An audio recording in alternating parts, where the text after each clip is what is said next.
बिहार विधानसभा निवडणुकीचे exit poll आलेले आहेत, परंतु आता प्रतीक्षा आहे ती निकालाची. नेमका निकाल मध्ये कोणाला कौल मिळणार हे बघावं लागणार आहे. परंतु यावेळेस फॅक्टर अनेक आहेत. आपल्याकडे ज्येष्ठ पत्रकार आहेत सुनील चौके जी, त्यांच्याकडून जाणून घेऊयात की नेमकं त्यांचं विश्लेषण काय आहे. अनेक वर्षापासून दिल्लीमध्ये आहेत, राष्ट्रीय राजकारण हे खूप चांगलं माहीत आहे. सर, मला एक सांगा की पहिलाच मुद्दा की या निवडणुकीतले महत्त्वाचे फॅक्टर कोणते आहेत असं वाटतं की जे निकालामध्ये ते दिसणार आहेत? या निवडणुकीत असं एकंदरीत धारणा निर्माण केलेली आहे की महिलांचा फॅक्टर चालेल, कारण महिला जास्त मतदान करतात पुरुषांच्या तुलनेत आणि त्यांचं मतदानाची टक्केवारी साधारण 5 ते 7% जास्त असते प्रत्येक वेळी. तर तो एक, आणि त्यात नितीश कुमार यांची इमेज जी झालेली आहे की महिलांचे एक ते रक्षण करते किंवा महिलांच्या हिताचं त्यांना सगळ्यात जास्त भान आहे, अशी त्यांनी एक इमेज तयार केलेली आहे. आणि त्यात ह्या निवडणुकीत त्यांनी 10-10 हजार रुपयांची मदत केलेली आहे महिलांना, 1,40,00,000 महिला मतदारांना. तर त्याचा परिणाम निश्चितपणे दिसेल. ते 22% महिला आहेत, त्यांच्या खिशात आहे असं मानायला हरकत नाही.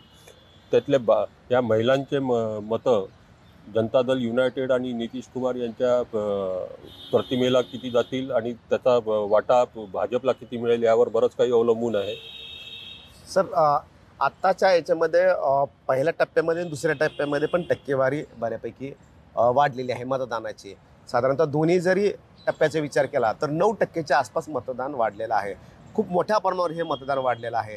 तुम्हाला काय वाटतं की एवढे वर्ष तुम्ही पाहिलेले आहेत निकाल, निवडणुका वगैरे, हे वाढलेलं मतदान, कारण संपूर्ण देशाला हाच प्रश्न आहे, नेमके वाढलेलं मतदान सरकारच्या विरोधामध्ये आहे की सरकारच्या बाजूने जाणार आहे?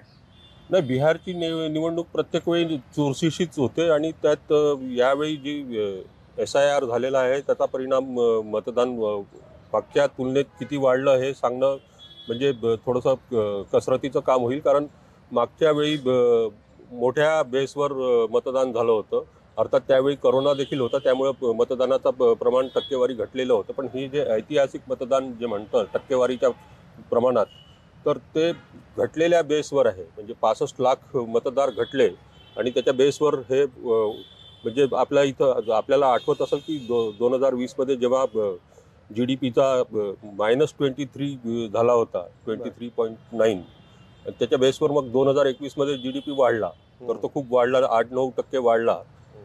तसंच हे झालेलं आहे.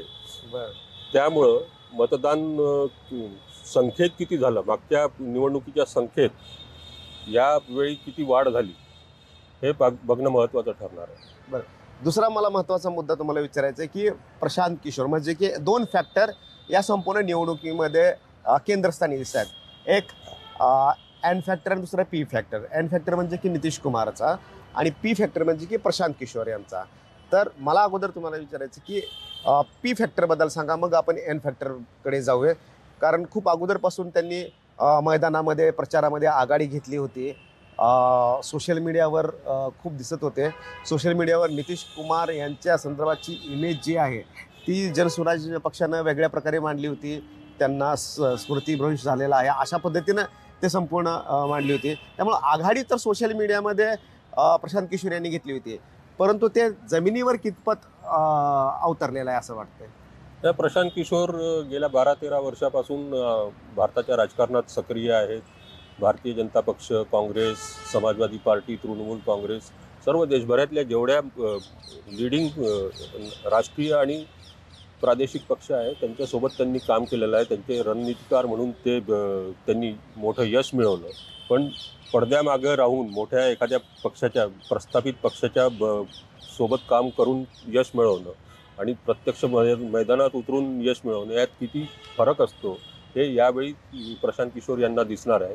कारण त्यांनी 2-3 वर्षापासून बिहारमध्ये पदयात्रा सुरू केल्या आणि सगळा माहोल बनवण्याचा प्रयत्न केला.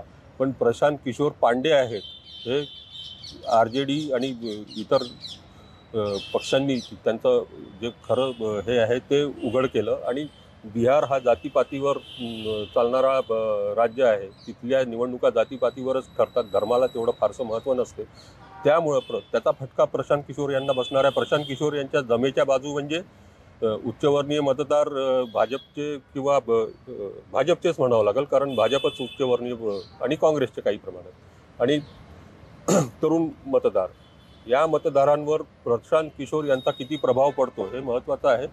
पण ज्या पद्धतीनं सर्वच एक्झिट पोलमध्ये प्रशांत किशोर यांच्या पक्षाची पिछेहाट दाखवलेली आहे, 10 जागा पण जिंकू शकत नाही अशी परिस्थिती दिसते आहे, ती जर खरी ठरली तर मग मग मग मात्र प्रशांत किशोर हे राजकारणात उतरून फेल झाले पहिल्या परीक्षेत असं म्हणावं लागेल. अर्थात प्रशांत किशोर यांना भविष्य आहे आणि पुढच्या निवडणुकीत ते आपल्या झालेल्या चुका निश्चितपणे सुधारतील आणि याच्यापेक्षा चांगलं कामगिरी बजावतील. कोणाला असं फटका बसणार प्रशांत किशोर यांचा आणि कोणाला फायदा होणार? प्रशांत किशोर यांचा फटका जसा भाजपला बसू शकतो उच्चवर्णीय मतदारांचा, तसंच तरुण मतदारांच्या बाबतीत तेजस्वी यादव यांच्या पक्षालाही बसू शकतो. त्यामुळे दोन्हीकडे तो बॅलन्सिंग फॅक्टर राहील. कदाचित दोघांनाही ज्या पहिल्या आणि दुसऱ्या क्रमांकासाठी जी चढाओढ मागच्या वेळी होती त्यांची भाजप आणि तेजस्वी यादवच्या पक्षाची, तशीच यावेळेस त्यांना तो फटका कितपत म्हणजे त्याचा फायदा जदयू तर घेणार नाही अशी पण परिस्थिती होऊ शकते. सर, आता दुसरा factor N factor, Nitish Kumar यांचा फॅक्टर. नितीश कुमार यांचा परफॉर्मन्स मागील निवडणुकीमध्ये कमी राहिलेला आहे. या निवडणुकीमध्ये काय वाटतं की कसा परफॉर्मन्स त्यांचा असेल? वोट बँक पुन्हा प्रशांत किशोर यांनी नितीश कुमार यांची जे स्मृतिभ्रंश आणि सगळ्या गोष्टीच्या तब्येतीच्या प्रकृतीच्या गोष्टी उपस्थित केल्या, मला नाही वाटतं त्याचा काही फारसा परिणाम होईल मतदारांवर. कारण नितीश कुमार यांनी मुख्यमंत्री म्हणून भलेही काही निष्क्रिय राहिले असतील, त्यांचा प्रभाव फारसा पूर्वीसारखा राहिला नसेल, पण त्यांनी भरघोस मदत केलेली आहे महिला मतदारांना आणि जे वंचित उपेक्षित गट आहेत समाजातले, त्यांना निवडणुकीच्या तोंडावर मोठ्या प्रमाणावर आर्थिक मदत केली. आणि बिहारमध्ये एक माहोल असा झाला की काय वृद्धापकाळामुळं होतं, एखाद वेळी स्मृतिभ्रंश होतं, तर त्याच्यात काय एवढा वावगा आहे अशी एक भावना निर्माण झालेली आहे. त्याचा फायदा नितीश कुमारांना मिळणार आहे. आणि पोस्ट पोल निकाल लागल्यानंतर समजा मागच्या वेळी 2020मध्ये नितीश कुमारच्या 43 जागा होत्या, यावेळी ते कदाचित 55 आणि 60च्या घरात गेले तर मात्र निश्चितपणे मोठं एक प्रकरण ह्या बिहारच्या निवडणूक प्रकरणाला एक नाट्यमय वळण लागण्याची शक्यता नाकारता येत नाही. जेवढी जागा मिळतील तेवढ्या वेळेस बोनसच असणार आहेत नितीश कुमार यांच्यासाठी. पण मुद्दा पुन्हा चिराग पासवानचा पण येतोय, कारण चिराग पासवान सोबत आल्याबरोबर 29 जागा त्यांना देणं एनडीएला हे परवडणार आहे का? नाही परवडेल, कारण चिराग पासवान मागच्या वेळी इंडिपेंडेंटली लढून एकच जागा आली होती त्यांची. त्यांनी नितीश कुमारांचं मोठ्या प्रमाणावर नुकसान केलं होतं. यावेळी ते नितीश कुमारांचं नुकसान करणार नाही, त्याचा लाभ नितीश कुमारांना सर्वाधिक होईल. आणि नंतर दुसरे लाभार्थी चिराग पासवान पण ठरू शकतात, कारण त्यांच्या पण 10-12 जागा जिंकू शकतात. ते त्यांची तेवढी एक स्ट्रेंथ आहेतच मैदानावर, तर त्याचा फायदा त्यांना निश्चितपणे होईल. भाजपचं काय कॅल्क्युलेशन वाटतं की भाजपचे किती जागा यावेळेस आणि कोणत्या मुद्द्यामुळं भाजप जे आहे, कारण चेहरा जो आहे तो नितीश कुमार यांचाच पुढे होता. पंतप्रधान नरेंद्र मोदी गेले, अमित शहा गेले, तर त्यामुळे वातावरण निर्मिती झाली, परंतु चेहरा नितीश कुमार यांचाच आहे. त्यामुळं एकतर की मुख्यमंत्री पद आणि दुसरं भाजपचे जमेची बाजू आणि भाजपच्या जागा. भाजपच्या जमेची बाजू एवढीच आहे की त्यांनी यावेळी नितीश कुमार यांच्या पक्षाच्या बरोबरीनं 101 जागा लढवलेल्या आहे. नितीश कुमारच्या 101 आणि भाजपच्या 101. तर त्यातून जे काही सक्सेस मिळणार असेल तेवढंच, कारण मागच्या वेळी त्यांनी 74 जागा जिंकल्या होत्या, त्या यावेळेस रिटेन करणं किंवा त्याच्यापेक्षा जास्त पुढं जाणं हे तसं वाटत नाही. कारण एकही मुद्दा असा अनुकूल दिसत नाही भाजपसाठी. त्यामुळे भाजपला पुन्हा मागच्या पानावरून पुढं नितीश कुमार यांचं नेतृत्व मान्य करून सरकार स्थापन करणं यावरच समाधान मानावं लागेल असं दिसतंय. बरोबर आहे. परंतु भाजपचा चेहरा अजूनसुद्धा राज्यामध्ये नसणं ही भाजपसाठी थोडीशी चिंताजनक गोष्ट वाटते का? निश्चितपणे, कारण गेल्या म्हणजे भाजपचा बिहारमध्ये चेहरा हा वाजपेयी अडवाणींच्या काळापासून ते प्रस्थापित करू शकले नाही. म्हणजे त्याला जवळपास 25-30 वर्षाचा इतिहास आहे. आणि हे भाजपचं एक प्रकारे अपयशच आहे की एकही चेहरा आपल्याला देता आला नाही. मध्यंतरी सुशील कुमार मोदी होते, पण ते पण निधन झालं त्यांचं. तर हा भाजपचा एक मोठाच हे आहे, सेटबॅक आहे. तरुण वर्ग कुणीकडे जाईल असं वाटतंय? कारण तेजस्वी यादव यांच्याकडे पण मागील वेळेस तरुण वर्ग अट्रॅक्ट झाला होता. यावेळेस तर आणखीन प्रशांत किशोर पण आहेत, चिराग पासवान पण आहेत. कोणीकडे हा तरुण वर्ग जाईल असं? मला वाटतं तेजस्वी आणि प्रशांत किशोर यांच्यातच तरुण वर्गाची हे राहील, बरं. वोट राहील. चिराग पासवान तेवढं प्रभावी ठरत नाही आहे. बरं. त्यांच्या दलित मतांच्या आधारावर ते निवडून येतात, त्यांना त्यांच्या चांगल्या जागा मिळतात लोकसभा निवडणुकीमध्ये. पण आणि त्यांनी माहोल पण केला होता 2020मध्ये नितीश कुमारांविरुद्ध. तर ते फक्त निगेटिव्ह वोट्सच गॅदर करू शकतात, गोळा करू शकतात असं एकंदरीत दिसते. MOI समीकरण कितपत तारू शकेल? म्हणजेच की नितीश कुमार यांनी MOI समीकरण 2005ला ब्रेक केलं आणि त्याच्यामुळे त्यांना मुख्यमंत्रीपद मिळालं होतं. यावेळेस तेजस्वी यादव यांना MOI समीकरण पुन्हा एकत्रित करायला संधी मिळेल का? कारण MIM पण उतरली तिथे. MIMनं आपल्या भरपूर जागा दिल्या होत्या तिथे. त्याचबरोबर प्रशांत किशोर यांनी पण सीमांचल भागामध्ये, कारण जो दुसरा टप्पा होता त्यामध्ये, कारण त्याच्यावरच मदार आहे तेजस्वी यादव यांची मुख्यमंत्रीपदापर्यंतची रेस घोडदौड. असादुद्दीन ओवैसी यांचा फॅक्टर सीमांचल भागात चालेल मागच्या वेळेसप्रमाणे, आणि त्याचा फटका तेजस्वी यादव यांना बसू शकतो.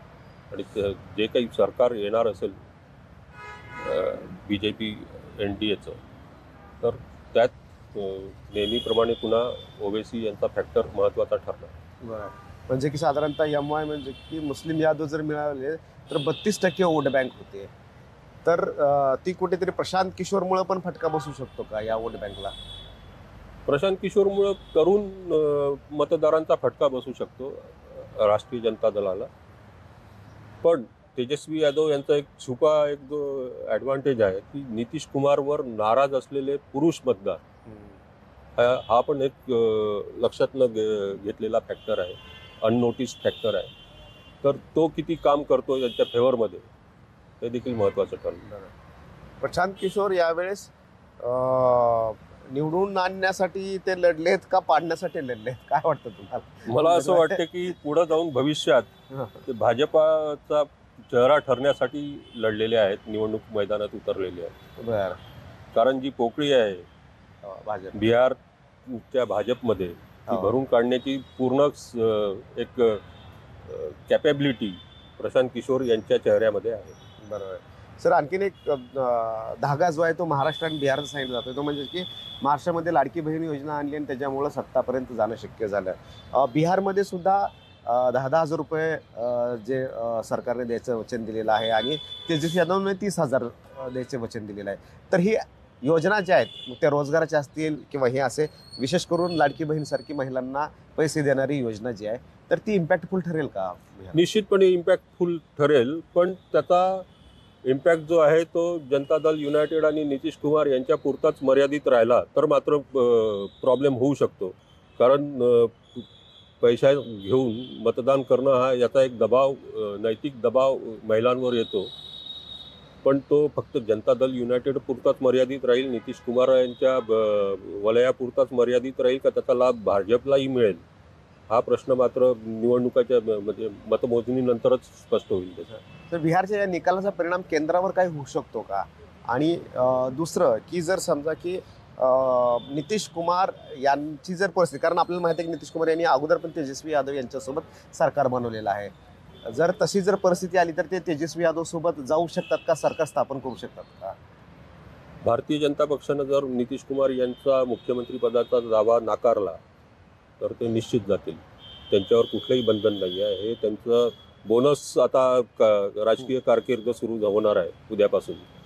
त्यामुळे त्यांच्यावर कोणतंही बंधन नाही. आणि नितीश कुमार यांना नियंत्रणात ठेवणे किंवा गुड ह्युमरमध्ये ठेवणे आणि सरकार स्थापन करून ते 5 वर्ष चालवणे, किमान 2029पर्यंत चालवणे, हे केंद्राची पण तेवढीच जबाबदारी ठरणार आहे. त्यामुळे नितीश कुमार भलेही म्हणजे कामकाजात थोडेसे अपयशी ठरत असतील किंवा निष्क्रिय ठरत असतील, त्यांच्याबद्दल जनतेत रोष असेल, तरी देखील ते सगळं खपवून घेऊन पुढचे 4 वर्ष 2029पर्यंत सरकार चालवणं. कारण नितीश कुमार 50-60 जागा जिंकून जर दुसऱ्या बाजूला गेले, विरोधकांशी हातमिळवणी केली, तर ती भाजपला केंद्रातही परवडणार नाही आणि बिहारमध्येही परवडणार नाही. सर, मागील निवडणुकीमध्ये काँग्रेसला तेवढं यश मिळालं नव्हतं. यावेळेस काय वाटतं की काँग्रेसचा टक्का वाढेल का नाही? कारण असं म्हटलं जातं की काँग्रेसच्या मतापेक्षा जर पीकेची जर मतांची टक्केवारी जास्त आली तर त्याचा फटका काँग्रेसला बसेल का?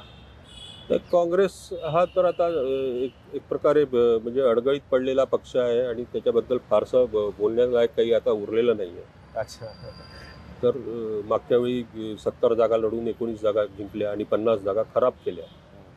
याही वेळेस 61 जागा लढून ते तशीच कामगिरी बजावतील अशी अपेक्षा आहे.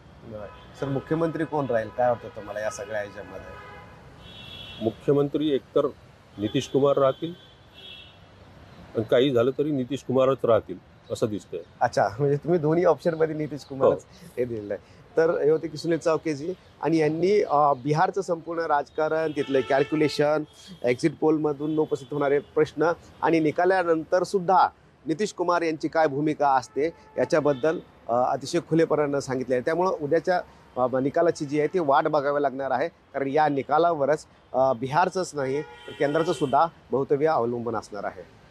कॅमेरामॅन सत्यमसह रामराजे शिंदे, NDTV दिल्ली.